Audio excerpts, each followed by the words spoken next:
See. Welcome back to a Tech Yes City live stream, and I am joined by my friend and co-host here, Yusuf. How you doing, man? Yeah, not too bad. Been pretty hectic prepping for Computex, but I guess that's to be expected. Oh, yeah, it's going to be it's great to go back after so many years, and that is like, if you guys didn't know, Computex is the event to go to for tech enthusiasts because it's centered on tech rather than a lot of other events that are centered on gaming and all that stuff. This is like a tech lover's dream, and Taiwan itself is really cool. It's a really good place, especially I've the been street excited. food. The street food is really good. It's like the best Yeah, street food but in the it's gonna world. be raining, so like a lot of the time. So I don't know how much street food we're gonna be experiencing.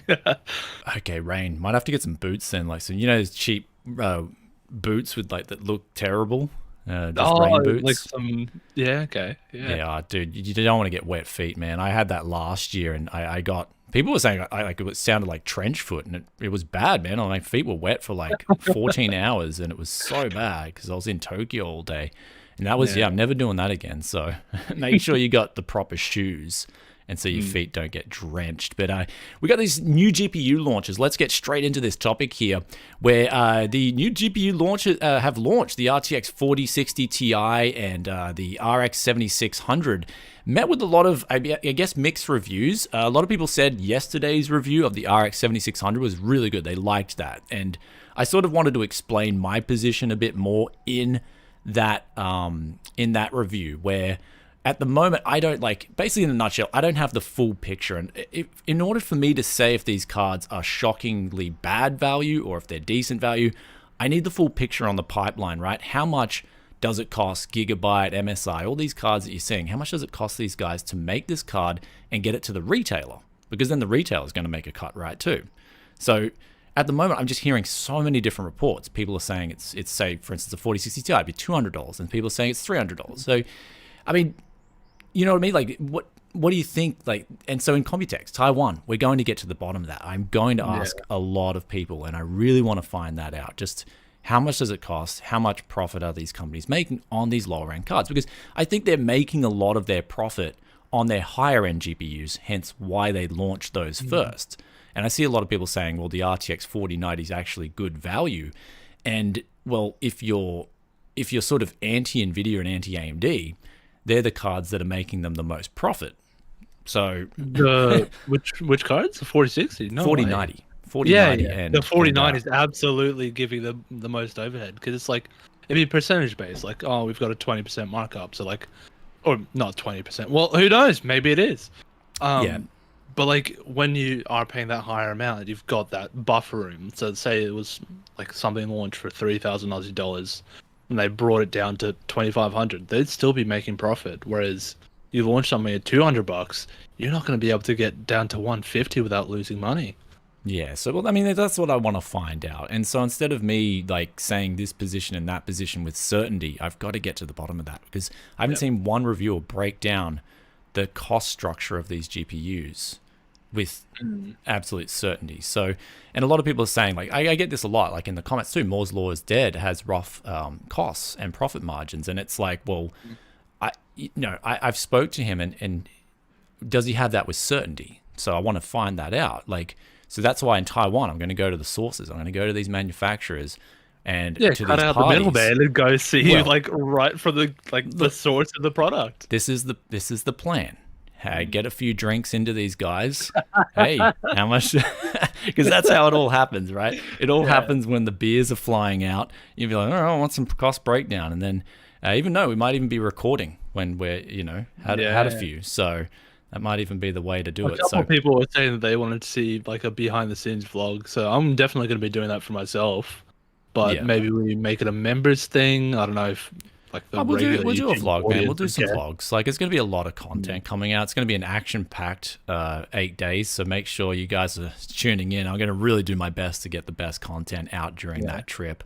And we'll get onto these GPUs. They've actually launched at their MSRPs with custom models, which that is good to see. It's like the first sort of GPU launch in a long time where there's stock and it's you can go get it. There's no Well, apparently hassles there's there. too much stock. I was seeing some articles where on launch day there was only like 2 or 3 people in like some Japanese stores. Like, I mean, it's to be expected. People with money are like the people with time. So obviously the 4090 launches are gonna have more like people like lining up for their launches. But it was really sad to see that basically nobody is interested in the 4060, at least on the like the super hype. Like, I'm lining up like overnight to get this card. Like, that's Oh not yeah, happening. we'll get into that. We'll get into that very soon. That's got a lot to do with the economy in general, and that's something I've been driving here at Tech Yes City is the economy and the economics of it. This is why I was able to over a year ago predict that this whole crypto boom would come to a bust. And I remember back in those videos, people were telling me, Brian, this is never going to end. You're going to see an RX 7600 XT. Oh, sorry, 6700 XT. It's so confusing with those namings because they're swapping the Yeah, digits. no, so many. I think yesterday. Oh no, last stream 2 days ago. Like, I must have mixed it up at least 2 or 3 times. Yeah, so it's getting confusing now. 6700 XT. People were saying that's going to be $800 indefinitely. It's never coming back down in price. I'm just like, look at this money supply plateauing out. The printers have turned off. You're going to see this reverse, and my goodness, it has reversed. So basically, in a nutshell, we'll quickly get on to the future buying advice here. This is just as simple as it gets. M2 money supply is contracting. Your dollar at this point in time is actually getting worth more. And so coupled in with and so once prices go up, right, manufacturers are very reluctant to drop the prices, but they will have to. And that's what we're sort of going at here. So if you want the best deal, just watch this graph right here. And if this turns around, if this M2 money supply graph starts turning around, that's your key critical moment to buy a GPU or buy whatever you want, whether it's a car, a house, or something like that, because that means they're turning the printers back on, people are borrowing more money again. Again, we're going back to that higher and higher inflation environment than we previously were. So that's one thing I wanted to get across and drive across. But there's much more than meets the eye there. We can do, again, we've got so many live streams coming up. We could go into just a dedicated finance live stream in relation and how that relates to tech and how it relates to the purchasing decision. But here we've got the RX 7600 as well. I was surprised. I kind of thought that $299 price drop would be a fake out where you would see just one model at $270 and then all of them would come in at $300. But looking here, they're all coming in and they're all in stock $270. So this is in ways it's a good launch for the gamers, except of course the gamers wanted more performance and even lower prices. And so again, back to that thing, we've got to find out. I want to find out the details. How much profit is, for instance, AMD, and then the board partners, how much profit are they making on these models? And so, I mean, I want to ask chat, what would you think? What do you think a reasonable profit, and this is what I want to get a consensus of, what do you think a reasonable profit per graphics card sold by MSI or by PowerColor or by ASRock is reasonable for the market right now? Do you think $50 profit? In USD. USD. Let's talk USD. So just so we're all on the same page. Yeah, so we're all on the same page. I would say, like, at this price point, I would say $50 is very reasonable for a profit on each card sold. I mean, I might even just take like a little bit more of a cynical approach and say like, oh, they've got thousands of staff, maybe even like up to $100 per card, so like basically a quarter of the card. In this economy, man, that's pretty I mean, in this economy, That's it's cynical. pretty No, stiff. I'm just, I'm playing devil's advocate. I love doing that. Yeah. Because obviously, like, you could say, I'm going to sell it at $1 and offset the sales to get the brand awareness and make them buy my 4090s and 7900 XTXs, and like, there's all those sort of like arguments, but it's like at the end of the day, they are a company for profit. So yeah. So that's what I mean. So I'm some of the people have already wrote in and said $50, and I think again, straight away agreeing with us, which is $50, even $70, push it up a little bit. But like if you're going into the 100 in this economy, it's kind of like, okay, whoa, that's a bit too much sort of thing. So again, haircuts all around. The average consumer that's loyal to these GPU companies is having to take that haircut. You kind of expect the companies to take that haircut too, but That one's yeah, but at least this launch is, I mean, technically, if we look at this launch versus last year, it's a lot better. It's a lot better in the respect that the cards are readily available and you can go out and get one and get pretty decent performance. So that's good to see. So we'll move into the RTX 4060 Ti price drops. Are they dropping in price already? Because one Australian retailer, Scorptech, and they're a reputable retailer. They've been around for ages. So this is no fake out, no scam price. They've already got one for $599 Aussie dollars, and actually a lot of people messaged me about this, like, what do you think of this? I actually think that's good. Like, it's great. Lower prices is fantastic. And so this equates to about if you like, because we have to pay 10% GST in Australia on that's goods and services tax. Yeah, included. Yeah. So that equates to about, I think it is it's 599 AUD to USD. So that equates to Bing, man. I swear it changes to Google automatically. Like, oh no, my entire start menu is just reset. Like all my pins have gone, and like okay, Windows so loves doing that. $390 US, but then you take away that 10% GST because that's you're quoting these prices because tax structures are all different around the world. Yep. That comes in at like $357 or something, $358. So that's coming close to my $349. I would have liked to have seen the 4060 Ti just smash it in at $349. And if retailers can do that, if there's the power to do that, even though Nvidia said $399, if there's a wiggle room to get this down to $350, I think it's going to be a really big hit. And then it'll put pressure on the used market. People who are really tight on a budget can then go out and get, say, a 3060 Ti, maybe even for under $200 US. Because if we look at the 3060 Ti's, right, especially in Japan, right, a 3060 Ti used in Japan at this point in time is around 300 USD. And it's like, why would you get that for 360 USD used when you can go out and spend another $100, get something much more power efficient, brand new with the warranty? Usually with used parts, I like to pay half price in relation to the FPS I'm getting on my screen versus what's brand new. Of course, power consumption is a consideration, but it's not as big as the raw performance I'm getting for the dollar. So this is what we're talking about. So people are coming in, and where did you see it? So it's at Scorptech, and this is in Australia. So it's more of an Aussie thing because, again, Aussie dollars. There's also German retailers that are dropping their prices to 430 from 430 to £400. What's the one with the E and the two lines? That's that euro? Yeah, that's okay. euro. €420. Okay. So let's have a look. 2 USD. So 450 USD, yeah, basically. Okay. It's very similar. Also, we're going to get onto the big Nvidia stock pump as well, and AMD stock pump as well. It's kind of like people saying these companies are greedy. It's kind of these stock prices definitely coincide with like, okay, these companies are making an absolute killing, but it's actually different when we look in the lines here, which we'll go into the balance sheet of that right after today's sponsor spot here. So if you guys want to get a Windows 10 or Windows 11 license, you can use the Windows 10 Pro key.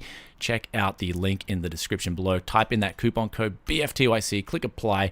You're going to get yourself a nice juicy discount there, bringing that down to 15 USD. Get Windows activated with a single OEM license, so you don't have to worry about it getting deactivated. So before we move on, don't pay a penny more than these prices. Do not pay a penny more than $399 US or $269 US, even if you are interested in getting these newer cards.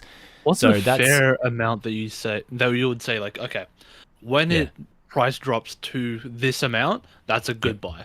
What's that price for you? That's what I was saying. I'd say $349 is when the 4060 Ti gets really good. Like, gets pretty good. So we got here, Matt Poliski says, the problem with your theory of M2 money supply dropping is that money printing hasn't stopped. The rate of increase dropped. Tech now being hammered due to money going to basics. So the thing is that with M2 money supply, it's a general indicator of how much money is in the banks, in deposits, and it's a broad thing. It's not like government printing. It's not everything. Like, it doesn't account for everything in that sense. But a lot of inflation doesn't just come from governments too. It comes from whenever someone goes out and gets a home loan. That's money that's created out of thin air, that home loan. And so what we're in at the moment is this debt revolving system. And we'll have to save this for another live stream because it goes very deep. But in a nutshell, this is the most general indicator that you can see, as well as the Fed's balance sheet as well, because the Fed themselves are the only entity in America that has the ability to print money. And that's so important in that they have the ability to just create it at their own choice to print the money.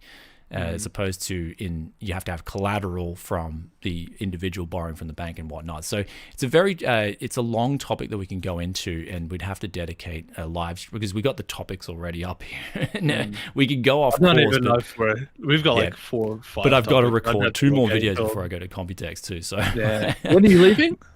I'm leaving on Sunday. So it's going to be very I'm leaving tight. Tomorrow night. Yeah, so it's going to be... Okay. No, here. I wanted like a little bit of insight. Have you started packing? Nah. I knew it. I knew that would be the answer. Yeah, so my packing will involve like last minute, chuck a heap of clothes in there. Yeah. It'll be like total like, wash on terms of like time and effort in packing. So yeah. And then if I get there looking like an absolute scrag, do not say anything. I don't want to hear it. We're gonna get to like the launch day. You're just gonna be in pajamas and be like, "Oh, sorry, it's all I could like get that was clean." Oh, dude, there'll be like chili sauce dropping on my shirt. People are like, what's going on? Like, and then like unshaven, just get in. Hey guys, welcome to Computex. No sleep whatsoever. So Nvidia, there's one here, the balance sheets. Let's look at the companies. Nvidia announces financial results for the first quarter fiscal 2022. So this is just fresh news here, where their quarterly revenue was up 19% from the previous quarter. So it looks like Nvidia's recovering here, but there's more than meets the eye here, a lot more than meets the eye. And they've forecasted a huge second quarter, which just revenue will go out of the roof. And the reason they've done this, so people are going to look at this and go, oh, well, they're just ripping gamers off. But if you look at the details and the fine details, it's actually this first quarter revenue for gaming, that's the gamers buy the GPUs, right? This is actually down 40% still from a year ago, but it's up from the previous quarter. But usually it gets, it can be up, because the last quarter of 2022, that was a hammering, man, for GPUs. There was a massive oversupply. You saw those prices of those older cards like 3080s and stuff like that, and they took a massive beat down on that, man. That was a huge beat down for Nvidia, AMD, everyone. So they've sort of returned No, go ahead. Sorry? Finish your sentence. Oh, so they're returning to, I guess, some normality in their gaming sector, but their gaming sector itself isn't looking so healthy. That's the thing. Well, that's what I've been saying for a while. Nvidia's no longer targeting gamers. They are targeting AI. They're targeting data center. They're targeting autonomous cars. Yeah. Like ChatGPT, like I was seeing like estimates of how much they're giving Nvidia, like for like those training centers, and it's not in like the 6 digits. It's not in the 7 digits. It's well above that. Yeah. So, well, this is the thing. If you look at this, data center first quarter revenue was a record. So they're breaking records with data center, and so that's AI. And so they must have gotten so many orders in for like AI and data center in the second quarter. This is from this quarter. Like, imagine now that Microsoft is rolling ChatGPT into Windows 11. Like, they're trying to push it everywhere. Like, those GPU requirements are going to go through the roof. Who are you going to buy from? NVIDIA. And news behind the grapevine, guys, is that like these companies like Microsoft and stuff like that, they're expanding in Japan. That's from what I hear and from what everyone talks, because I got a few friends here that they work in IT and tech in data center and stuff like that. And so they tell me these things, and like, they basically, it's pretty funny how it works, right? So Google will go do all the research. Google will do all the research and where's the best spot, like land versus price and value and stuff. They'll open up in that area, and then suddenly like all these other companies will just open up in that area because they know they've done all the research, they've paid all the money. So why would you do your own research when somebody else has done it for you? Yeah, exactly. So they'll open up like literally next door to Microsoft, to Google, and that's how it works. Like, so it's pretty funny when I heard that. I was like, yeah, that's a good cost-cutting measure if you're Microsoft or whatever. But so their automotive as well, also up 114%. So a lot of driving, a lot of Toyotas and all that, and Teslas are moving towards Nvidia.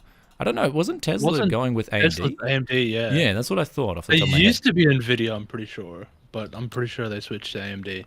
Okay. I'm pretty sure they got like a custom SoC made for them, so Yeah. I'm not surprised. Yeah, and so that's the just the stock price with that forecast. So Nvidia is telling people, look, with this forecast of all this demand for our chips for coming in the data center and AI, the stock price just blew out the window. Like that was huge. Yeah. Not Well, I even mean, huge. their attitude at the moment is Huge. gaming revenue's down. We release a card. If nobody buys it, we don't care. We're getting money from other places, and that that's how the like consumers should be like treating it as well. They Yeah. should say, "Hey, if this isn't going to be a good price for me, I'm not going to buy this generation." Yeah. So, yeah. Also, chat saying nerd on a budget's in Tokyo. Yeah, I've got to send him a message, and like, it's just I'm so tight on time, man. I'd love to meet up with him and do some parts hunting and stuff. It's sort of I was on his stream, like just in chat over a week ago, and then he messages me like the next day, and he's like, I'm in Japan. I'm like, huh? Like, what? Yeah. Like, this guy can teleport. Yeah, so nerd on a budget, guys. He's superhuman. He can teleport. So he's got something going on there. So or the stream is pre-recorded. yeah, no, Him replying to you like that was all like scripted. So there's also on other news, some of the semiconductors are moving upwards big time. So there must be something behind the scenes with all this AI. There's much more than meets the eye there. So I think a lot of insiders know that maybe governments are getting into AI and spending and stuff like that. So that might be the reason why that's moving. So people are following the money. So we got here as well in Japan. Don't buy a 4060 Ti. Again, it's coming in at around, like the cheapest one is around 500 USD. That's a no-go. Let them sit on the shelves in Japan. So back to that strict pricing thing before we move on to Windows 12 as well. Yeah, guys, look at the prices, look at what you're getting for what you're paying. And in my 4060 Ti review, I was just saying, like, at $399, given what was already out there if you want an NVIDIA card. Because selling PCs, I guess maybe, I don't know, maybe I'm in a unique position here where I partake in the used market a lot. I partake in the buying PC parts a lot and flipping. A lot of people just want to buy NVIDIA graphics cards, man. That thing is real. It's not like you hear about tech tubers talking about mind share and market share and things like that with NVIDIA. It's so true, though. It's real. So when I sell an AMD GPU in a PC, I'll get questions like, oh, can I change it to an NVIDIA graphics card? That's very common as a question. Yeah. So when I was in my review, I was looking at, okay, if someone wants to go out and buy a brand new NVIDIA card, right? What's the top selling GPUs? Well, it was the 3060 Ti and the 3060. And so the 4060 Ti is, even at $399, going to be a better buy than those current GPUs at their retails. So that's the gist there. Not only that, like, gamers have to vote with their wallets, right? Like, what they think is the best value at the end of the day is what they're going to buy. And the Steam hardware survey, like, AMD's been killing it, but Nvidia's still, like, 76% of the market share on all graphics cards that are used for Steam. But really good news here. We've got here, really good news. Sorry, I'll interlude here. We got here, RX 6600 is now $200. And the best news here is that this has become the number 2 selling GPU now on Amazon's charts. So that's really good to see. Amazon's best sellers, the RX 6600, has moved up to number 2. So it's good to see that AMD, like, if this can happen, that means AMD will move up in those Steam charts, right? If they can sell and they can be on the top 5 sellers consistently, they can really stick it to NVIDIA, then they're going to start getting more market share. And so at $200, the RX 6600 is a solid buy. It's a really solid buy. And that's what I've been saying, that, like, it's one of my favorite cards after sort of the initial launch of it. And actually, we got a comment in yesterday's video that was very true. It's like, initially people won't like the 7600, but I think it'll have some price drops even further as things get more streamlined and stuff like that. Do you think it'll be the same situation as the 6600, where it's like, well, it depends on, like, that's what I mean. Great, and then later in the life cycle, it's where it gets really meta.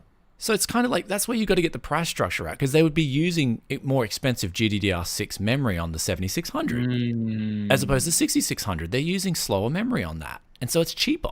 It's cheaper to source. How cheap is that? I don't know. I've got to get price structures and breakdowns of this stuff so I can give people a more educated recommendation, as opposed to just saying something's terrible value or something's good value. You've got to look at that whole picture. So that's kind of like my take on it, is like, I don't know that information. No reviewers revealed it.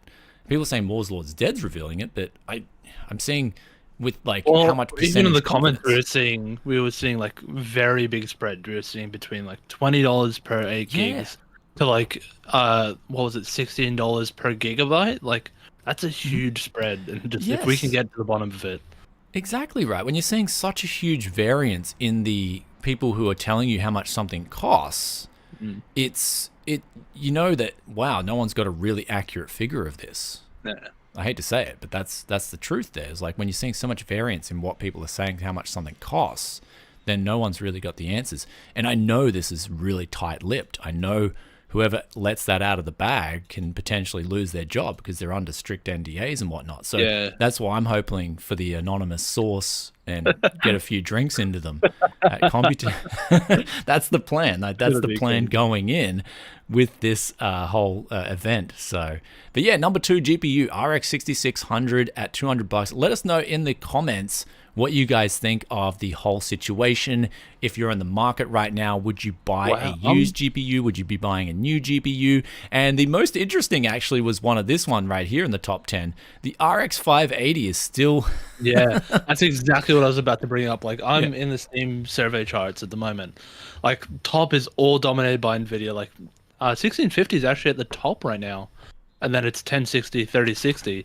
But the top AMD card is the RX 580.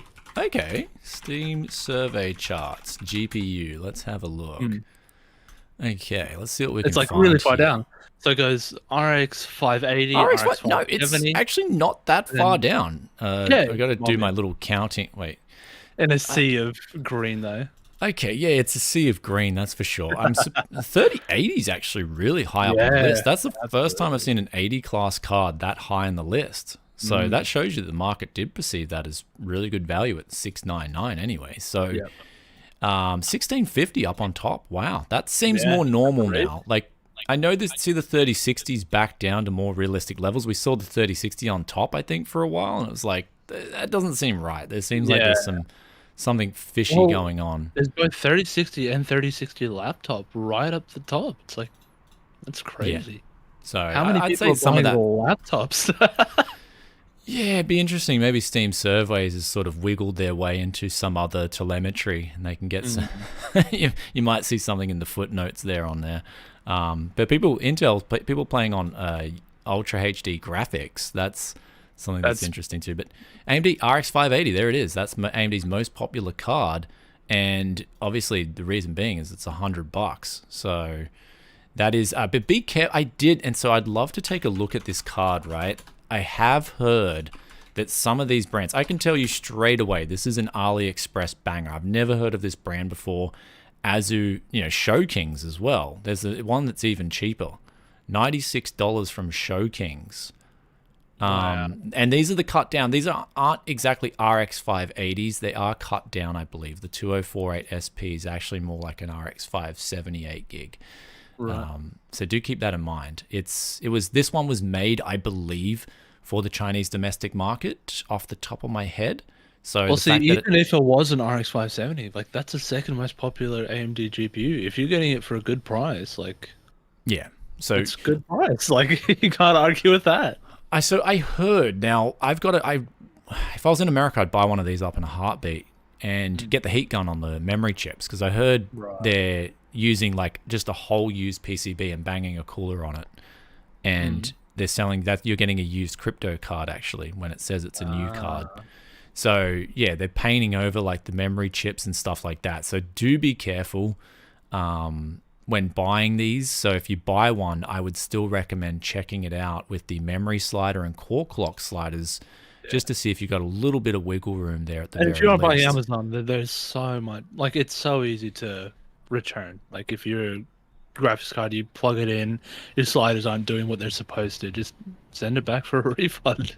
Yeah. And so, well, especially if you just move it like a little bit and everything crashes out, that GPU doesn't have a long life left at all. Yeah. So there should be some wiggle room there in your sort of ability to overclock a little bit, because once it hits that stage of not working stably at default, you can flash RX 580s, which is good. So you can flash in lower clock speeds and whatnot. But on NVIDIA cards, it's horrible. You can't get, like, that card's a dud, because Yeah. you can't put in a custom BIOS on an Nvidia card. At least past the 10 series, I think it was 10 series and upwards, you couldn't. So I mean, I saw specific firmwares for specific cards that were like factory unlocked or something. And I've seen people do that for overclocking as well, but it has to be for specific boards. It's not even for like, oh, this model GPU chip, flash any firmware. No, it needs to be for specific brands. Like that's how locked down it is. okay. So Chris asked, so we'll move over to Q&A soon as well, but this one's actually really good. Chris is like, how bad, not how good, just how bad is a new Gigabyte Aorus RX 6800 for 790 Aussie dollars, 700 CAD or 513 US? That's not a great price. So over 500 USD for an RX 6800, I wouldn't go with that. That's just my personal opinion. Yes, it's got 16 gigabytes of VRAM. That's good. That's a good part. But if you're looking for just VRAM, I think the play at the moment would be ARC 770 if you're just looking for that big VRAM play, because at least off the top of my head, you're going to be getting the most VRAM for your dollar sort of thing, if that's the play. So they are coming down. So now they're 360. Last stream we looked at it, it was like 400 for the cheapest one, but now there's one for 350-ish. And that'd be interesting to check that one out, the Bifrost. So, yeah. Have you got your hands on an ARC yet? Sorry? Have you had your hands on with an ARC card yet? No, I will get one. I'm going to see if there's one in Taiwan too. See if I can get a good deal. Like again, I'm not paying for one just for the content. I'm sticking to what I'm about at Tech City. If I can't get a good deal on something, I'm not buying it. And that's like my whole channel is like built around that premise. And in Japan, ARC, I believe there was one time there was like this sellout sale of ARC 750s. And the problem was they were gone before you could even read the advertisement on the web. Oh, wow. Like, yeah, so people local to the culture in Akihabara, Tokyo, and Osaka, I think it was, they already knew that drop was coming, sort of thing. So all the insiders bought up all the stock at 2 man, which was like 150 USD. That was like a real big bargain. So yeah, I mean, in terms of the RX 6800 XT, that's a lot better at 540. So I'd just go with the XT. You're getting a big boost in performance for $30. So that would be the way to go if you were thinking about going with the 513. So that's just my 520. Wow, okay. You can even get the 6800 XT for $520. So, and I've taken a look at the Swift models. They're pretty good. They're solid. They're a good card, especially if you want to undervolt. Any of these cards will get really good if you want to undervolt too. So, next topic. Whew, we're talking about GPUs a lot. Is it Windows 12? Oh, sorry, Windows 12. Where's the Windows 12 article? Okay. Did you not pull it up? I don't think so. Windows 12 ARM. Okay. Yeah, so basically Microsoft is targeting ARM for their next generation of laptops and desktops mainly based on Apple's M1 and M2 chips and their raging popularity. But Windows has always tried to have an ARM equivalent, but there's never been that bridge. It's always been Windows for ARM and then full Windows. Like there's never been that crossover. But apparently Windows 12 is going to be focused and very optimized for ARM. Of course they're always going to do their regular optimizations with Intel and AMD and just trying to get that sort of stuff.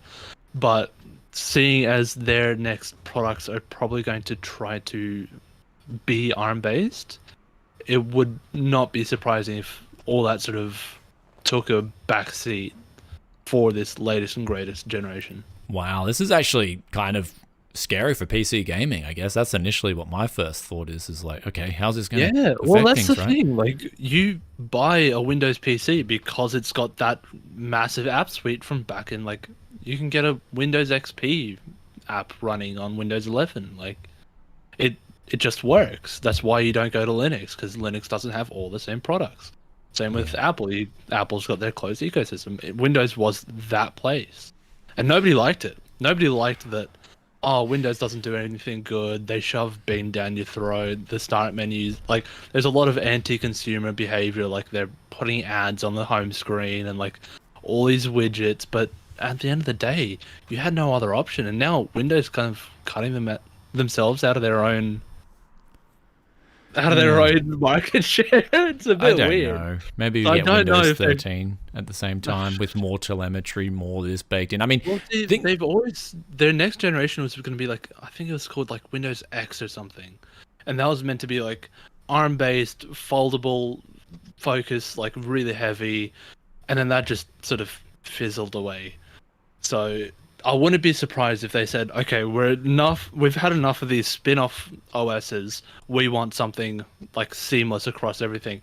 But with that said, apps from x86 days are never going to work on ARM. Like, yeah, you can do emulation and all that sort of stuff, but they're never going to just seamlessly work. So you need to, yeah, so perhaps this is like the writing on the wall for yeah. traditional Well, I mean, PC like that's the gamers. thing. Like when you download a product now, is it going to be x64, x32, or Windows ARM? Like, is there going to have to be a separate option? Yeah, I mean it's still really early, right? Late 2024 Yeah. release. So, but if anything's to go by, right? I didn't like Windows 11. It initially impressed me. Like I was impressed with Windows 11, but the more I use it, the more I just see all these little random bugs come up. And did I send you that video where my browser just became like a photo icon? Yeah, I remember that. It's just It it was- happens like almost every I second don't know time I how, edit but like, videos. yeah, I don't know how, but you've got so many bugs. I'm on the latest Insider, not even like the stable branch. I'm on the dev branch, and I've got basically no issues. It's because my nickname's Blitz, dude.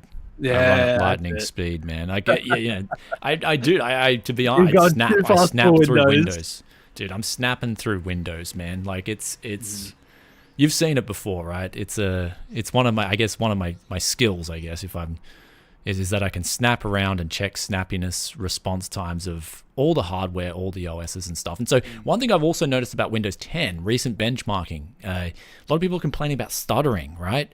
If you are seeing stuttering, especially on an 8GB VRAM model, one thing I noticed was testing Windows 11 from Windows 10. Windows 10 is better. I think it's lower utilization of VRAM.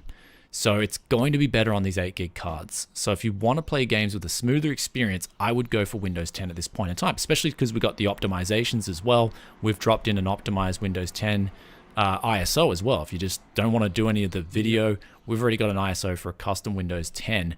And we'll put the video in the description after the stream ends. But bottom line is Windows 10 I'm finding has just got that lower utilization. Not really, there's not a big difference in performance there so much, but it's got lower utilization on DRAM as well. Okay. So okay. the you reason I wanna go started down that okay, road, wait, let me just start. Let me Sure. just finish. You finish, I was yeah. doing benchmarking in The Last of Us, and this is how I started noticing. Right, in The Last of Us, I had 16 gigabytes of DRAM in a system, and I didn't realize because I was just changing over RAM and cleaning out RAM and testing it all, and then it was stuttering really bad. And I'm like, why is this? I'm like, oh, okay, I got 16 gigabytes of DRAM in here, and changed it over to 32. Problem went away.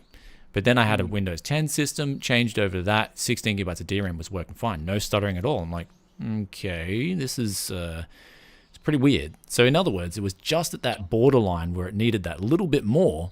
It didn't get it, so it was stuttering on Windows 11, and Windows 10 was doing a fine job of it. And that's what I'm finding. Like, I'm finding that's the case as well with the VRAM as well, where Windows 11, I'm getting more stuttering on 8 gigabyte cards as opposed to Windows 10. I'm getting less stuttering when I put those settings up on Ultra. I with mean, the rebar RX, on? sorry. with rebar. Yes, on? yeah. So I've got rebar on too, but the RX 6600, I didn't mention in yesterday's review, the RX 6600 took a dump in The Last of Us, and one of the benchmarks I did, like it was just consistently taking a dump.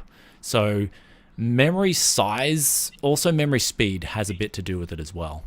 So RDNA 3, if I would hazard a guess, it slightly is better for lower VRAM utilization too than RDNA 2.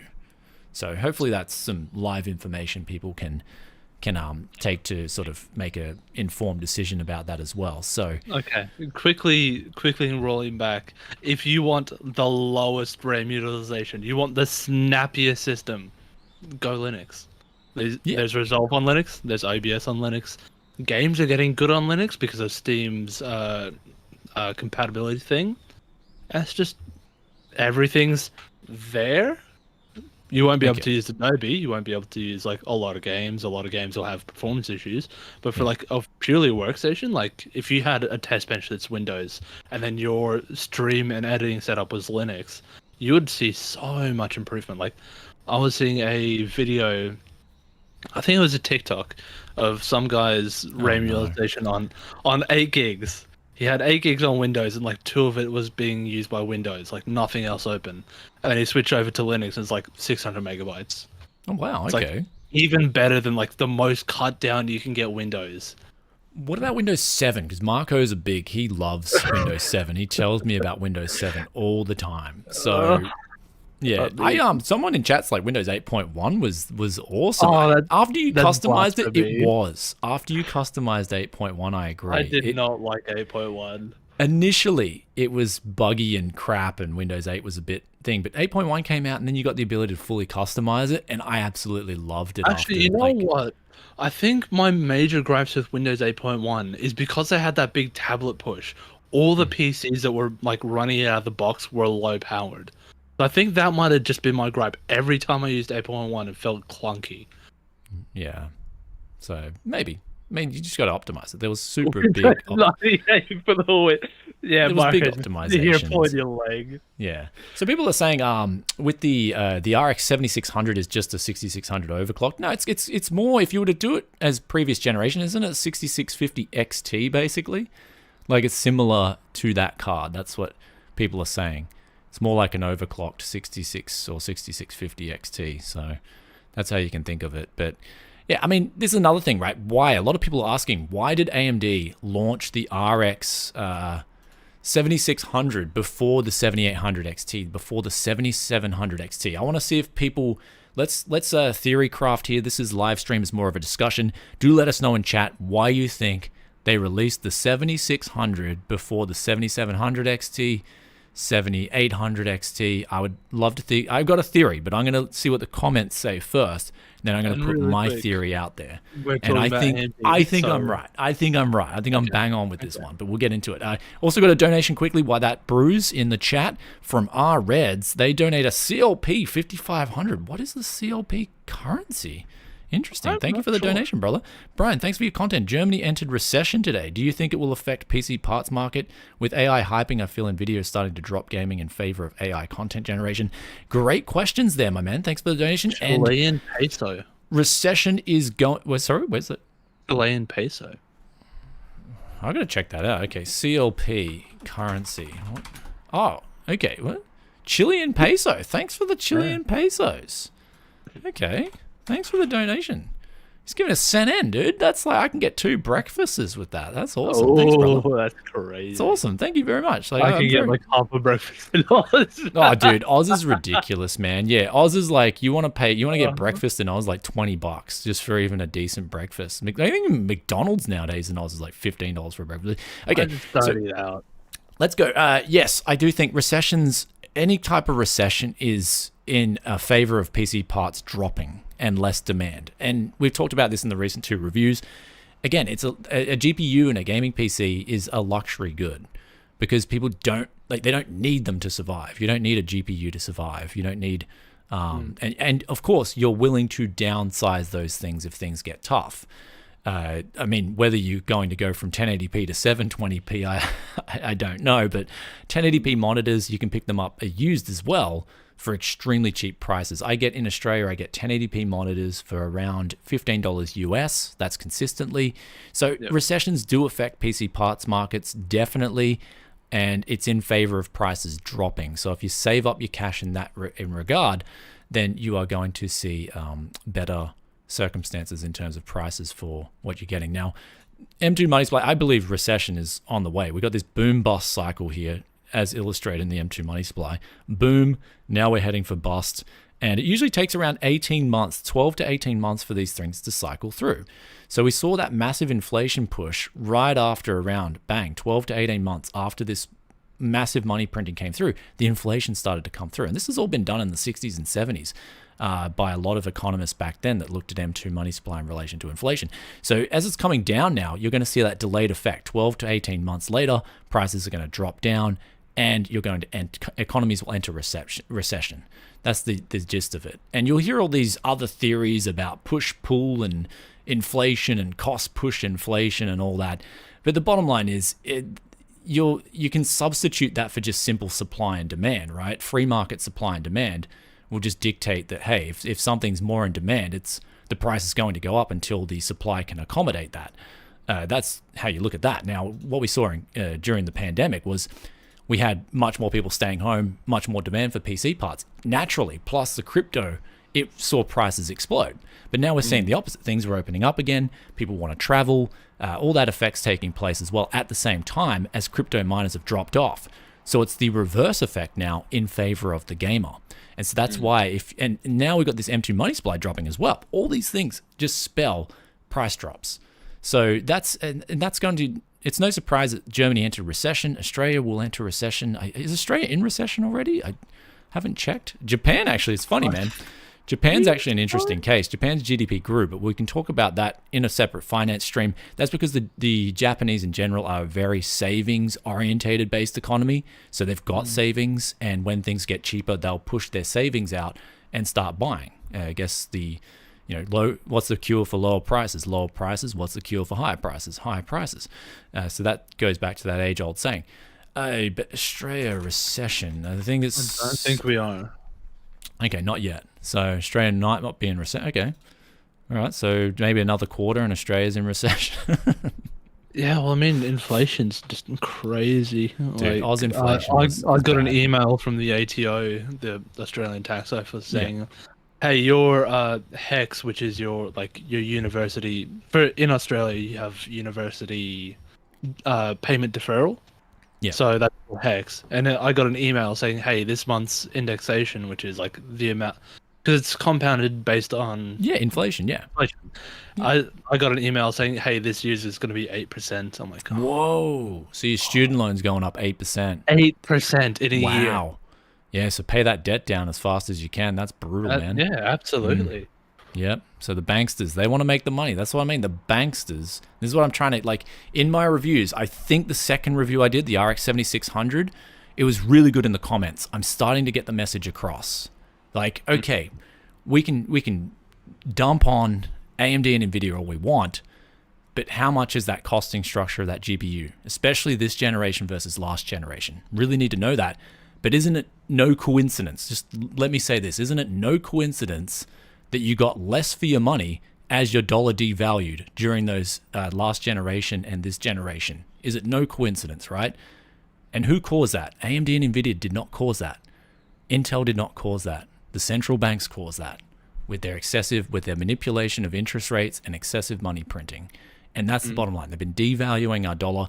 I love it that people in the previous review, they were starting to see that, and they're starting to see what's really going on while we get the rug pulled over our eyes and get all these excuses about this cost push inflation and drop down. I don't even know what it's just a load of garbage, man. The excuses they pump out and they're feeding people nowadays. When you can see that when you correlate these statistics to what's really going on, they are very correlated, heavily correlated. So there's that. Hopefully that drives home a bit of a hunch there for you guys. Now the second part of the question. Sorry, we've been going on this question a long time, brother. Sorry, but you're getting your 5,500 Chilean pesos worth with this one. We've got here. With AI hyping, I feel Nvidia is starting to drop gaming in favor of AI content creation. Yeah, definitely. Nvidia's they're a company. They're a profitable business, and they want to chase profits, right? They're going to go where the profits are. Yeah, and that's so where the money's at. We saw that Nvidia breakdown. Yep. Yeah, exactly. They're focusing on AI, and they're going to focus on AI mainly. They're going to focus on business at the moment. They're the biggest things that are profitable for them. And it's not like they're going to leave gamers behind. They're still going to deliver products for gamers and get a profit there. And how much they get a profit there is going to be extremely based on the fact that they're going to do their models for allocative efficiency. They're going to check out what's the sweet spot in terms of sales versus profit, and they're going to find that equilibrium where it's the best for them as a business to do so. So what price point that is at, who knows? But as prices drop, as this M2 money supply drops, you'll see drops in the production prices, right? So the cost of VRAM will go down. The cost of the PCB and all that stuff will drop down as this drops down. And so that GPU will come down in price because then it's cheaper to make that. So they can sell out the current stock and build the new stock at a cheaper price and then pass those savings on. while still making a profit. So that's just in a nutshell how it works. So hopefully that's but yeah, they'll focusing on, get back to the main topic. They'll focus on AI generation, data center. That's where the big profits are. They're going to go for that, bigger margins. And the good thing is, and here's the good thing. This is like, I'm actually thinking this is a really good thing. When they get that extra profit, they're going to put a lot of that. If you look at this balance sheet, actually, we've still got this balance sheet up here. R&D, research. Let's go to research. Sorry. We'll go here to research. You'll notice here, this is the good thing. Research and development is up. So they're spending more money than they were on research and development. So as they make more profit, they're going to put more of that into research and development. They're going to have a more efficient product, and that's going to trickle down to gamers. So let the businesses pay for that. Or they're just trying to counteract Moore's law, and they're doing the same amount of R&D and accounted for inflation. It's just the same amount. Well, that's another thing as well. So that's the mirror's edge. Yeah. So the thing is, right now, I think gamers are a little bit shocked with these two launches. Gamers are really shocked that the prices aren't as good as you're expecting. Say a 3060 Ti from a 2060 Super. Gamers are really shocked this time around with that, and there's two reasons for that. Economies of scale has reached basically a peak with gamers in relation to that. Like Nvidia, like they're as big as they're gonna get, where their economies of scale are at the bare minimum. Like so when basically they're buying economies of scale when they're buying silicon, they're not paying like the market rate. They're paying the lowest minimum rate. Yeah, so people who are joining in just now and people in chat, economies of scale is because they're a bigger business, they can order so much and get cheaper prices. And as they get bigger and bigger, they can get cheaper prices and pass that on to the end user in the form of cheaper graphics cards. But that effect has diminished greatly since the 10 series, right? 10 series came out bigger than 9 series, much more GPU sales. PC gaming was just exploding. 2000 series came out, 3000 series came out, that was sort of tapering off. And even PC gaming might be in a decline now. You'd have to get the official statistics there, but their economies of scale is basically starting to peak. And so what that means is there's no more cost savings in that realm to pass on to end users. So there's that's the first negative. Then you've got the second negative, and that's the inflation now coming through. It's huge, and it's a massive talking point because we've never had this amount of money printing ever in my life since I was born. We were coming off the tail end of it. My generation was coming off the tail end of it. So we don't have any idea. And Dad Man and my mum, they forget. They kind of just forget. They just remember, Dad just remembers going out working every day and laying bricks. And he doesn't really notice anything of it because he was young at the time. So there's kind of like the remnants of the 70s is forgotten. But you can research that because there's a lot of detailed information on the 1970s and how the misery index was at an all-time high. And that's coupled in with real inflation, real unemployment. And that's the bottom line of these things. So I was not surprised when I did the RTX 4060 Ti review to read the comments. I wasn't surprised because that's what as a lot of people predict, it's always the greedy corporations' fault. Not the central banks, right? Not the governments, but that's exactly who the real mastermind of all our misery is. Printing money out of thin air. You're devaluing the dollar. And as you devalue the dollar, you're going to get either shrinkflation or higher prices. Yeah. And so that's just correlated to M2 money supply. It's that simple. So hopefully that's a good explanation there, guys. We also got a $2 donation from Shampoo Time. Thank you so much for the donation. Better for you to be a patron or YouTube member. I would say, it'd be better to be a YouTube member. It's just more convenient. It's on the same platform. But yeah, and you guys get an icon and it's more convenient. It's on the same platform. And to be honest, my patron, it's just like I'd rather, I do everything on YouTube. It's my main platform and everything I do is on YouTube. So yeah, it'd be better to be a YouTube member in that regard. And thanks for the donations, brother. I hope you're doing well too. So how's Brisbane as well? So Shampoo Time is actually in the past is sold me. I met him off the used market, the parts hunt. I've actually met so many good people off the used parts hunts. Just really awesome people, down to earth guys. I meet up with them and then they become my friend. Like, so to say, he's a cool guy, really cool guy. To be fair, that's how I met you. I had like a old PC that wasn't working, and we went on a parts hunt and we got a new PC. Yeah, that's it, guys. Like, the PC community is amazing. It's a really good community to be in. And so, it for me, I got into it over 20 years ago now. Wow, it's been so long. I got into PC gaming just because I found it was off that mainstream. At the time, everyone was into rugby league in Australia. Everyone was into sports. I just wasn't into sports that much. Like, I just wasn't into it. And then I started playing PC games, Warcraft 2, and all these other PC games, especially Diablo, and then StarCraft came out, and I was just like, man, this is so fascinating. Baldur's Gate 2. I was just in my own world, and I found everyone I talked to about PC games and computers, we're all just having discussions. It was just about facts and discussing things and learning things. And that was why I love PC gaming so much in itself, because there was all the good discussions and everything you can just talk to people about.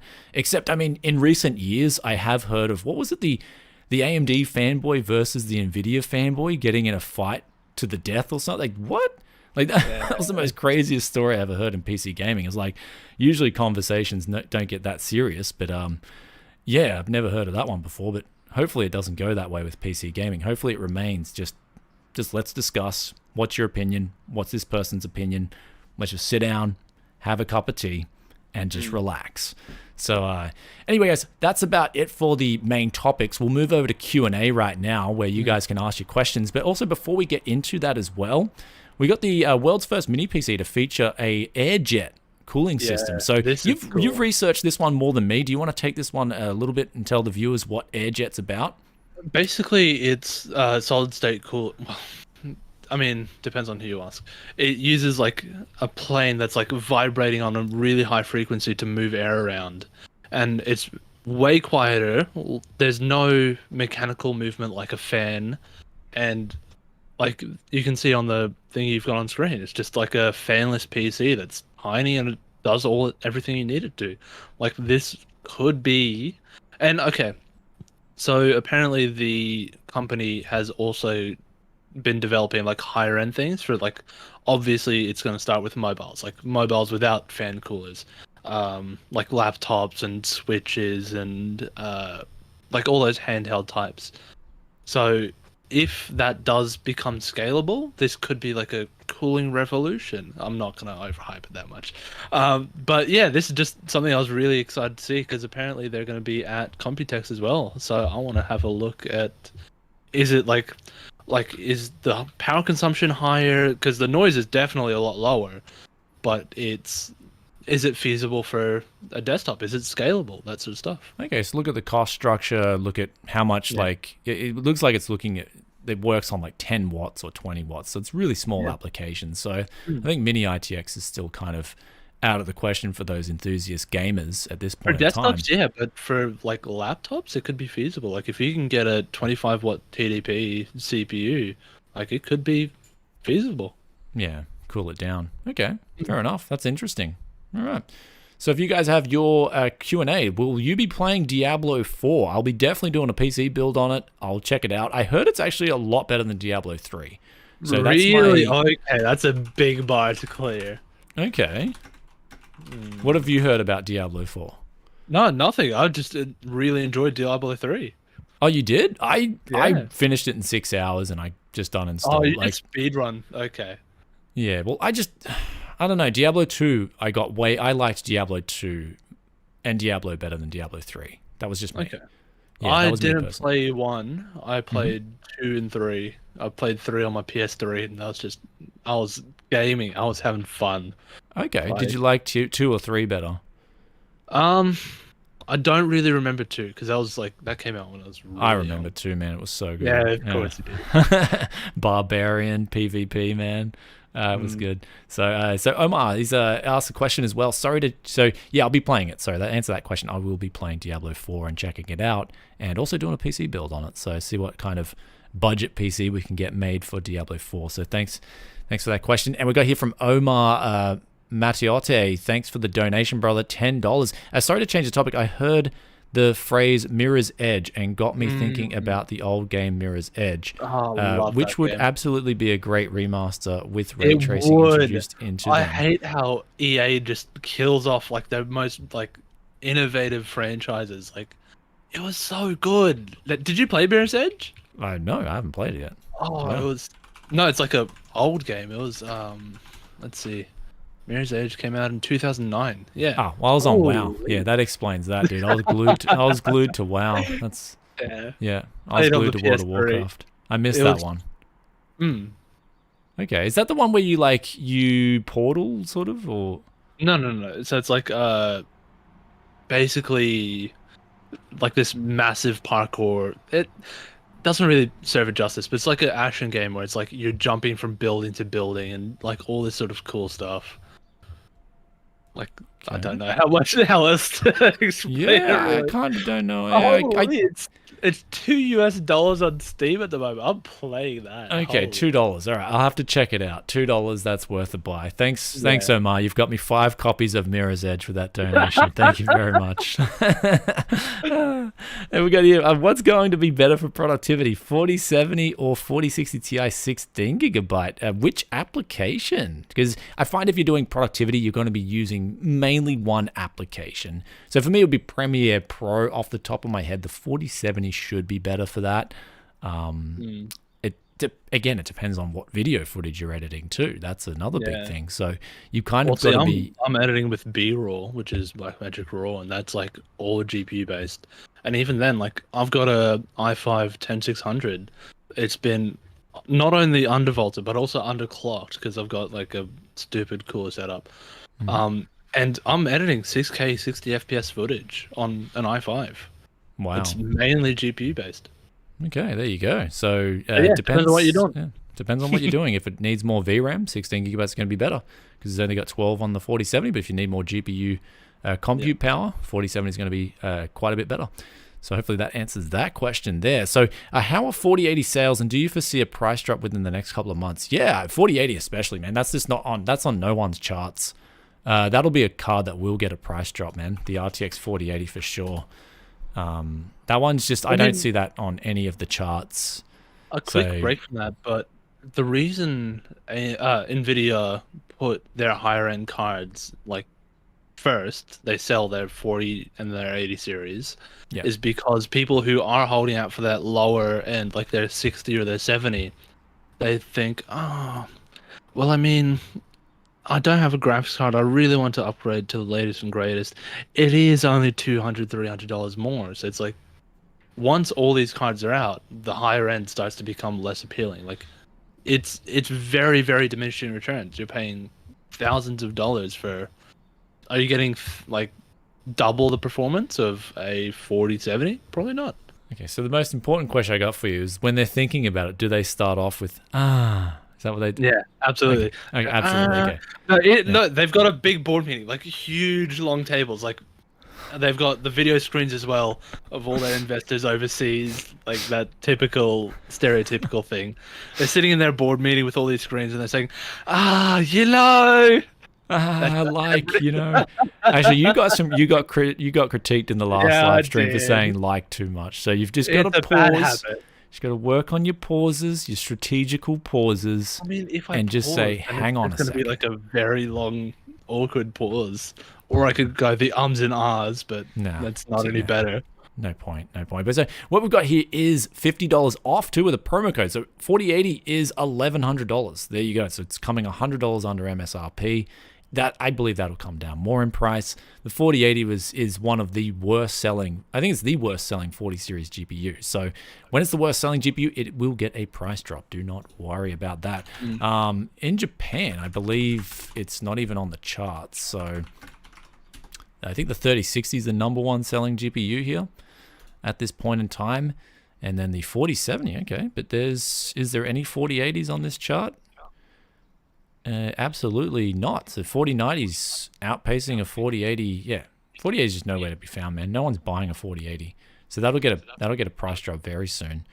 So there's that one. Not even in the top 20 GPUs. That's pretty bad. Like that's really bad for sales. And that's an 80 series card. 24 on the list. So there you go with that one. 4080 will get a price drop. Great question there, my man. And let's just check out some more questions here. Going to build a $350 PC for my younger brother who enjoys emulation. Would you change anything in that build? Thanks. Okay. Which build's he referring to? I would have to know. Guys in chat would probably be on top of that if I missed that. So Brocky's Well, thoughts, emulation. $10 Aussie. So If you're into emulation, there's a good YouTube channel called ETA Prime, and he's doing like all these like low-powered SBC based like emulation and low-powered PCs, and it's really easy to get into emulation nowadays. So I've definitely seen check out his that channel. Yeah, It's a a gem. really good channel. He's a gem. That guy's a gem for YouTube. So awesome channel. Good recommendation there. So if you are into emulation, he does focus on that heavily. I've seen a few of his videos, so I've recommended that to my brother too because he likes to look at that. So Brocky's thoughts, $10 Aussie donation. Thank you so much, brother, for the donation. Hi, Brian. Did you end up doing anything with that Xeon processor and ASRock board I gave you before you went back to Japan? No, man. Sorry about that, brother. I just, time strapped is usually the motto here at Tech City. But when I get back to Oz, I will take a look at that, dude, and I will do some content around that for you. So we'll get some, there's a lot more used Xeon stuff coming. And in fact, I wanted to take a moment to say that, like, I don't even, like, for me, I don't enjoy doing the new GPU reviews. Like, people are like, oh, you know, I got called a shill in the 4060 Ti review. It's like, what? Like, okay. But I actually don't even enjoy that. It's not worth it. Like, I've got to spend so much time testing these GPUs, running fresh benchmarks. All those cards in those graphs are fresh benchmarks because you have to test on the same updates, the same drivers at the same time. Yeah. I don't want to give people all benchmarks are outdated. You can't use them. I don't know. Like, I don't know how others benchmark, but I don't think they can do all the benchmarks that they show in that amount of time with that many cards in the benchmarks on the same driver and the same update. That's all. Like, I just think it's humanly impossible for one man to do it. One man, it's impossible, Yeah, so, you know, you got maybe a team of guys. I mean, Linus is showing 5 benchmarks, kind of like me. So Linus was showing 5 benchmarks in his results. So it's kind of like... he's got a huge team. So. Yeah, he's got a huge team. So I'm kind of like, it's difficult to get the amount of time. Like, I had a day with the 7600, not even a day. I got it in the morning. So I had 13 hours, 14 hours to test on that card. I mean, admittedly, I got all the other cards the day before ready. I had 13 hours to test with that card and get all the undervolting, all the numbers, everything done, benchmarks made, video cut, thumbnail cut, description. And it's stressful, man. I don't like doing it. I actually don't like doing it.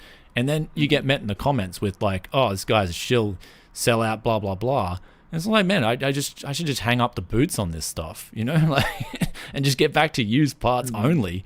And but the thing is, the biggest reason I do it, and the reason I do the new stuff and I like doing it in one relation is so then it gives me a better understanding of the used market and the pricing structure and what I should be paying for used parts going forward. And that's the best thing for me personally. And so when I see these prices and I see people going crazy for 3060 Ti's at $300, I'm avoiding that. There's no point in buying that. That's a bad deal now that the 4060 Ti exists. Yeah. So that's my train of thought there. Let the people buy the 3060 Ti's. Some of them are going to get hosed too, so they're just going to lose $300. Some people do need to buy the 4060. Should it be people who are looking for a budget card? Absolutely not. For a value card, probably not. But without people like going out and saying, "Hey, I want the latest generation. I don't care how much it costs. I don't care that it's not the best value." Then, like, there's a lot of people who just strictly buy new. Like, that's all they do. Like, that's how they're comfortable, and then that's it. That's another thing. I'm without seeing a lot people buying the 4060, there's not going to be any used 4060s. So you can't compare brand new to used and say, "Oh, it's not good value," because without people buying those new stuff, there is no used. Yeah, that's true as well. But the thing I'm noticing is that there's other tech channels that don't buy any used graphics cards, and they're telling people to go out and buy a used graphics card, and it's like they're two completely different things. The used market carries more risk in general. A lot of people aren't comfortable buying a used card, especially if they don't know what they're buying, especially if they don't know how to get the card, suss out the seller, check that card either on the spot or get some kind of guarantee, and check the memory sliders and stuff. A lot of people, for me, it's clockwork. I know what I'm experienced in these kinds of things, but you've got to do a parts hunt, get like 5 to 10 GPUs, test them all out in a day. Like, for some people, it takes days for every single GPU. But if you're reviewing new cards, you should keep that in the realm of new cards. You can say, hey, take a look at the used market. You might be able to get a used bargain there. Take a look at that. But telling people to go buy a used card when they want a new card is two different things. It's completely different. So that's just, I mean, for me, that's just, for me, I like to gauge the value now of the used market. So now after these, I'm really waiting for the 4060 launch, and I want to gauge that and see what that will do. I think that's going to have actually quite a big impact on the used market, the 4060, because even if it's slightly slower than, say, it should be faster than the 3060, I'd imagine. But even if it's slightly slower than some of the cards that are $100 more, or some of those used cards out there, say a 3060 Ti is now $300, and 4060 comes out, it's a bit slower, but it's new and it's got all this other stuff and way better power efficiency. People are going to go for that anyway. They want a new card. Why would they buy a used 3060 Ti for $300 when you can get that new 4060? So that's going to be a good card to bring down prices of used cards, and then we can reevaluate the used market. 3060 Ti for $200. Okay, now how much would you pay for a 3060 Ti? Like $200. $200. Right. Max 250 if it was in really good condition. Okay. So say like it was a really tight market and you just really wanted a 3060 Ti. Like, what's the top dollar you'd pay for that? $250 max. $250? Okay. Oh yeah. So it's $150 worth of warranty. Yeah. For people. Yes. Well, absolutely. plus you've got a less efficient card. You got a less efficient card and less performance. So. Well, I'm just talking about like people who buy new. They buy it. Like the majority of people buy brand new. Like I've had so many people who've come to me and they say, okay, this is my budget. I can't really like work in like how to get all these parts in my budget. And they say, go to the used market. You can get so much better performance. And they like, I didn't even think of that. Yeah. Just it's not in the general mindset. Yeah, and we are a vocal minority on this channel. This is a community that. The good thing about it, Tech, yes, we've got the whole guides. We've got the A to Z guides. We've got the A to Z guarantee, just like Amazon. How to suss out a good used deal, though. So it's for used stuff instead of new. And then we got, we got here a donation from Tane. Thanks, brother. Sorry, I read that in Japanese, dude. Tane. Maybe it's Tane. Sorry, bro. No, hey, Brizzy, viewer since 2015. You keep doing you, brother. Always a joy when Tech S video pops up on the tube. Thanks, man. Thanks so much. That's a great comment. Puts a smile on my face, man. Awesome. Thank you so much for the donation too. And so we got here. So we'll move on with Q&A too. How did AMD's RX 6950 XT, 6900 age? I'd say they aged pretty well. The 6000 series has aged really well, especially the 6700. Now it's come down to a really good price. So awesome deals. Also, yeah. So questions. Lots of chat with each other. What other questions have we got here? Have you had the opportunity to use video output with AV1? And if so, is it much faster than NVENC?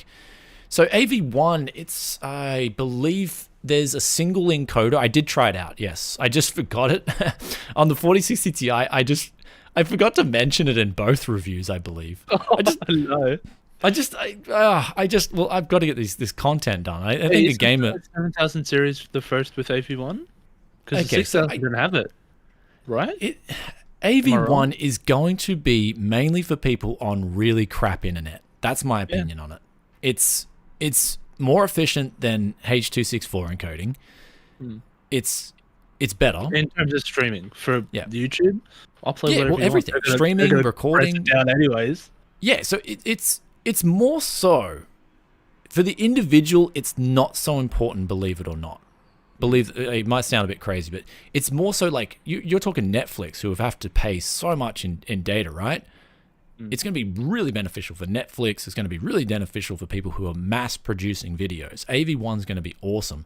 So then they can have, they'll get the best value encoding GPU out on the market, which does AV1 for the best performance and wattage. They'll do all that research and they'll start ordering those GPUs for AV1 encoding. So which one's that going to be? I don't know. I'm not in that market, but they would probably employ a heap of people that would do that research and cost cut there. But in terms of the individual, the gamer, AV1 is like, I'm trying it out, man. Even at what I'm streaming at now, I believe it's 8,000 bits. I'm streaming at 8,000 or... 1080p 60? 8,000 KB. No, 30 FPS. That's yeah, so but the quality should be pretty good. People should be able to see everything at 1080p, clearly. So if I go to AV1, you may notice a very slight difference in quality because the quality's already good. But if we go down to, say, 2000 bit rate, Yeah, absolutely. yeah, there's going to be a bigger difference there. So it's when you really drop that. But I've got a gigabit internet here. I'm not struggling for data rates. So I'm not struggling for bandwidth. Say your entire house had like 50 megabits or like 25 megabits. Like, you can't allocate 8 of that just to your stream upload. Like, it's not happening. Yeah. But also, at the same time, AV1 isn't only for encoding on the upload. When it does come to the download, it'd be really important for smart TVs, phones. That's about it, because nobody uses the official like Netflix app. The YouTube app doesn't use it for streaming because compatibility would be a nightmare. Just that sort of stuff. Like Zod, I'm not saying it's useless, not at all. It's extremely useful, but I think for the individual, it's not like it shouldn't be your main huge for an individual streaming at 1080p with decent internet. Okay, if your main goal is, hey, I'm really dedicated to streaming. This is what I'm passionate about. This is what I love. But I've got bad internet. Maybe could be viable. Like, if that's the only thing you want to do. Otherwise, it should be in the back of your mind. Yeah. So basically, got poor internet. AV1's going to be great. That's a quick and you're really hardcore about streaming, because if you're not, then it doesn't matter. Oh, and people are saying H.266 will mop the floor with AV1. Ooh. Is that even finalized? I don't even know. That's the first I've heard of H.266. Thanks for that recommendation there. Check that out. That's interesting. So it's like your GPU's already, your 4060 Ti is already obsolete, guys. Sorry. Sorry, Zod. Yeah. Sorry. Bit of a misunderstanding in that one. Also, we got asked about the 6800 XT versus non-XT, the performance difference. Off the top of my head, wasn't it about 20% or something like that? I don't know. I didn't test the 6800. If someone knows that percentage difference roughly, I thought it was off the top of my head around 20%. It's actually quite sizable. So if you're paying an extra $10, $20 for that performance, it's huge. The 6800 XT was the higher end AMD GPU to get, but the 6900 XT has been coming down in price. So that's a good pickup as well. So again, always look at just look at the benchmarks. The main thing you can do in any single country you're living in is, okay, what's the top selling GPUs? That's usually a great start, because that's what people are buying. People, like, trust me, when it comes to the consumer and parting their money, they're not as stupid as you think. They're going to try and get the best deal for themselves all the time. That's how just the nature of it is. I mean, when money is getting printed out and handed out easily, then it's losing its value. The charts will get distorted. But now that we're returning to more of a sounder dollar, at least in the short term, people aren't going to be so stupid with their purchases. So I would look at, if you're buying the GPU in your country, look at the prices, look at the benchmarks, and get what's best for you. And it's hard because I mainly deal with Australia, Japan, and the US. And they seem to be heavily correlated in terms of what's the top selling GPUs in these three countries. So that's good for me because I can sort of make a broad recommendation there and say, okay, this GPU is going to be the better buy. So there's that. But if you're in Europe, there may be a much different meta going on there. Say, for instance, an AMD GPU could be the same price as an Nvidia GPU with similar performance. So you maybe go for the Nvidia GPU. They will gravitate towards a similar pricing because consumer behavior works based on facts. Like, this is how much VRAM it has, this is how much performance it has. I'm not paying top dollar for something that's not getting more than this other card, and then like one card will bring down the price of the other card, and then the other one will push down the other one. It's like, oh, dude, we forgot to talk about that answer. It's like, Gaunter's just gave us the donation then. He's like, thanks for the $10, brother. Thanks for reminding me. I completely just skipped my memory there. Love the economics and BOM cost talk. I think the 7600, the released first because it's monolithic and higher GPUs are chiplet. So it's probably down to binning and clearing out old stock. Your thoughts? Here it is, my answer. Have you got an answer? Not really. Okay, I've said like Nvidia do the trickle down to try and upsell you, but let's see AMD. My theory is that the RX 6600 is selling out faster than the 6700 XT, 6800 XT, and so it's the fastest clearing of the older stock. So therefore, you've got to get the replacement out as soon as possible. and that's the Mm, 7600. That's my theory on it. And I okay. like, if I'm looking at the sales charts, this thing's number 2, so it's going to be Yeah. sold out pretty soon. And when it's sold out, RX 7600's there to replace it. So it's a matter of, in this case with AMD, because the markets were so distorted with GPUs, you've got such a messy launch. And so you've seen that, of course, you've got that top card coming out first, the most profitable card on AMD's stack, 7900 XTX. But then this time around, it's like, oh, they're releasing the lowest entry, like they're releasing like the entry level card first. What's going on? Well, they've still got a massive backlog of 6700 XTs, 6800 XTs, and they can't let them go. For, like, say for instance, you can't get a 6800 XT for $400. Someone's losing money on that. And so that's when it goes back to the cost structure. There's a point where there's just no point in making these graphics cards because they're losing money. No one wants to be in business to lose money.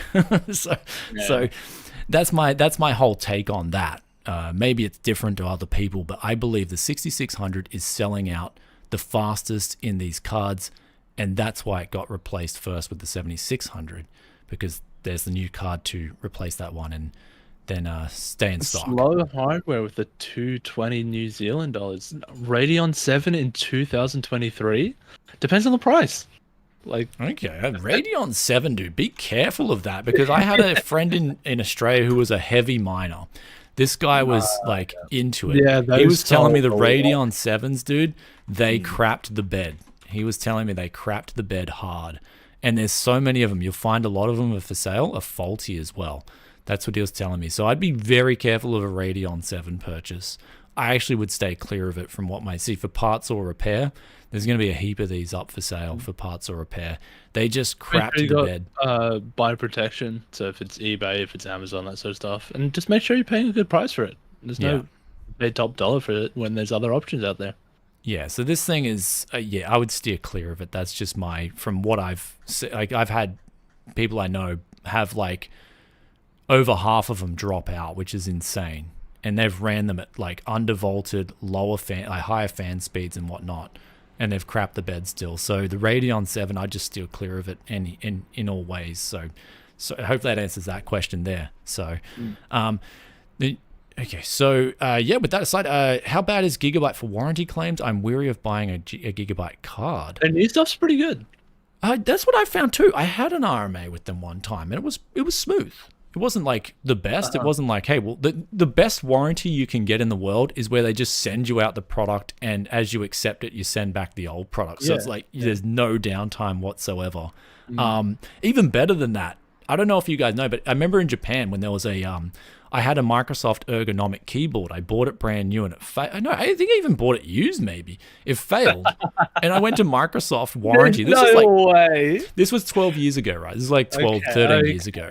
Okay, this is actually when I was in Japan on a holiday. I love my Microsoft Ergo keyboards. Okay, this is on the download, and what happened It's not here? on the download. You push it so much. Okay, yeah, but I don't push it enough. Microsoft Ergo is life. You know, that's the best keyboard ever made. Dirty membranes, comfortable on the wrists. Never had arthritis in my wrist. If anyone's got recommendations for Ergo mechanical keyboards, chuck them in chat. It's got to be better than it's got to come from a Microsoft Ergo user too, who's upgraded, and they won't go back. That's the only recommendation I'm accepting there. And anyway, I contact Microsoft support. Warranty, Yeah, and in Japan they got English support too. Like that was back in the days. Yeah, and then they just like, what's your address? Bang, send you out a new keyboard without even me sending back the old one. Like you cannot get better warranty than that. Yeah, and then it's like, and they literally just put faith in you. What was the company? There was like a company where you had to destroy your old product and they'll send you a new one like without any questions.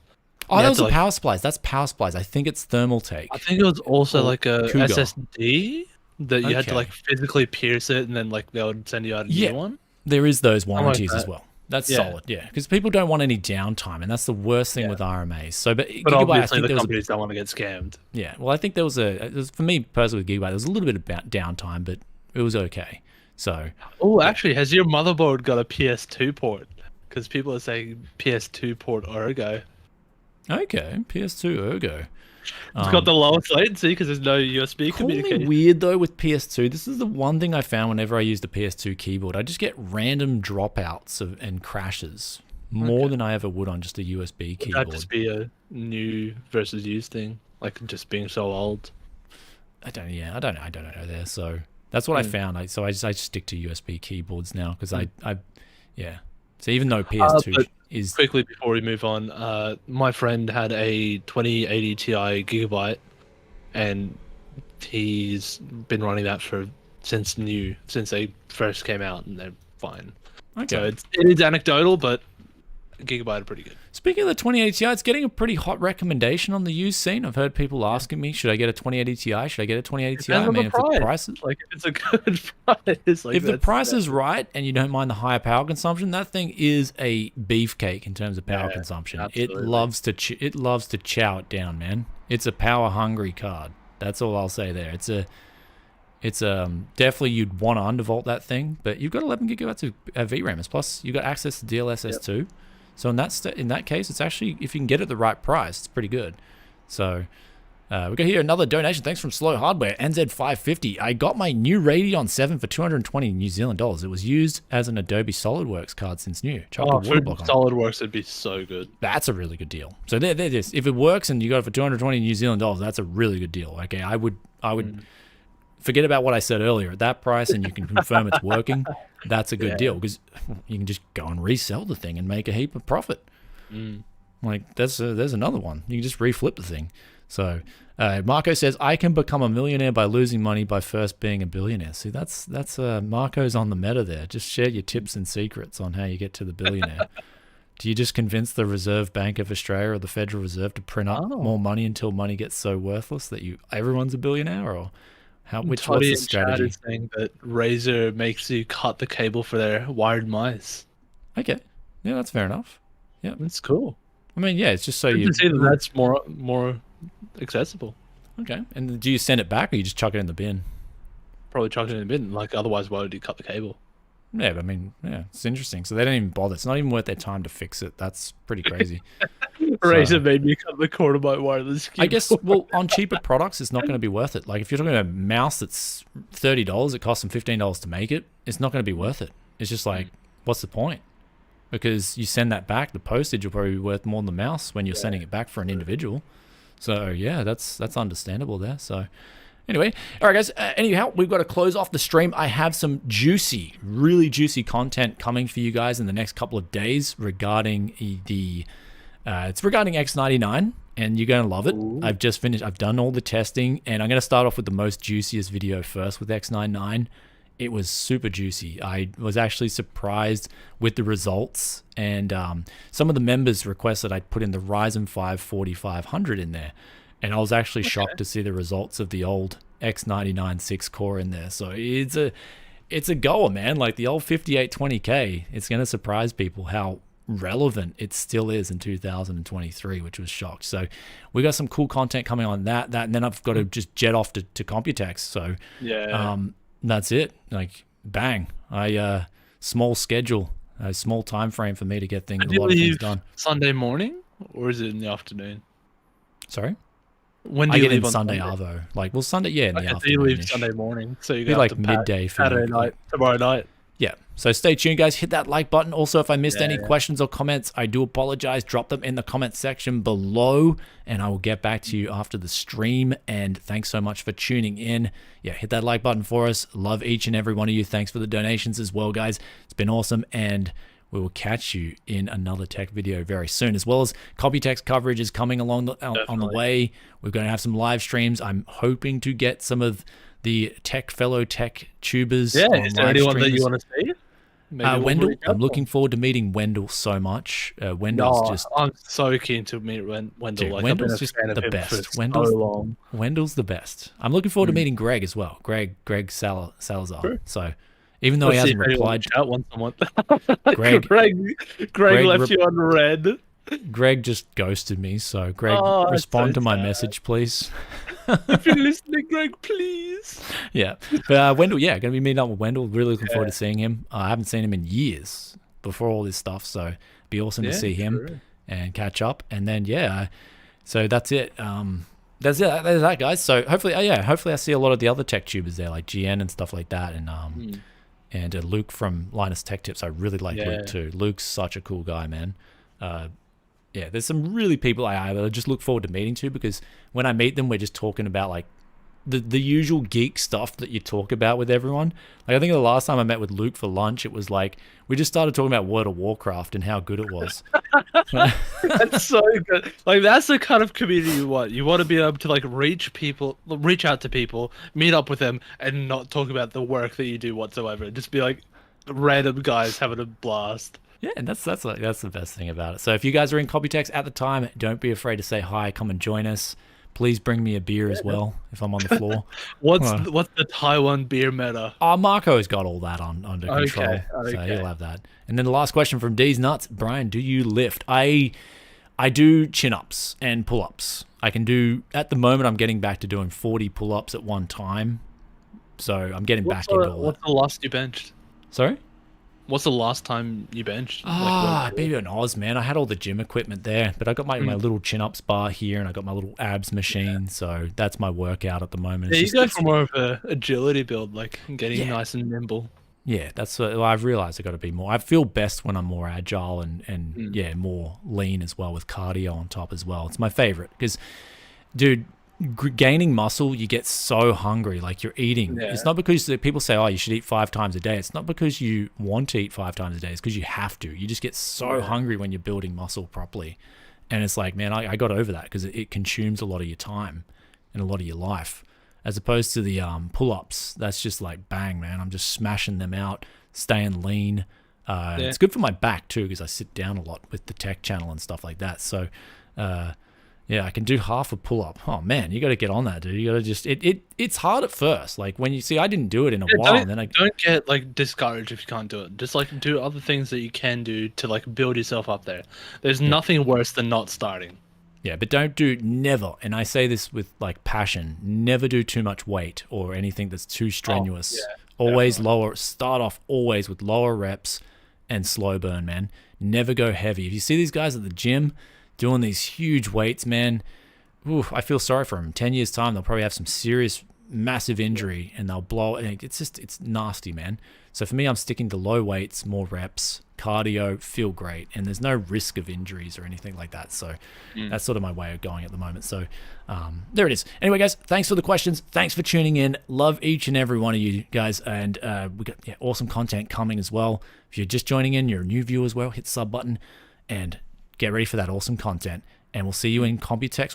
We'll see you in some 2 used X99 banger videos very soon. And let's close off the stream. So you want to say bye? Oh, see you, everyone. Thanks for joining in. We'll catch you in the next one. Peace out for now. Bye.